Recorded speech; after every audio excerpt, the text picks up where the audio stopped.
Челси няма шанс срещу ПСЖ на финала за Световната купа. Чуй защо? Нашия анализ.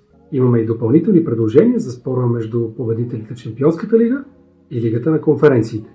Победителят. Челси има 13 победи в последните си 15 мача. Сега обаче среща нещо съвсем различно. ПСЖ точно прегази Байерн и Реал Мадрид и гони квинтупъл. Спечели 10 от последните си 11 мача. 9 от тях с поне 2 гола разлика, а последните 4 бяха и на 0. Челси не стига, че няма защитниците да удържи атомната атака на еврошампиона, а и е с дупка при опорните халфове. Кайседо е на ръба, Лавия е аут. Ако парижани очаквано поведат, сините ще се отворят и бум, контра след контра. Победа на ПСЖ и то с хендикап е най-логичният изход. Луис Енрике просто винаги печели финали в един матч. Корнерите. Горещи следобедни часове в Ню Джерси, висока влажност на въздуха, няма как. Играта ще е забавен. Това фланговете на Челси в момента са отслабени. Сценарият е предначертан. Максимум 9 корнери в финала.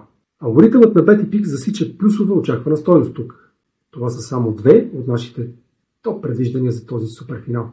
Имаме и премиум предложения, ексклузивно за абонати на сайта ни. За още анализи на спортни сблъсъци с обосновка, влизай всеки ден на сайта на BetPix.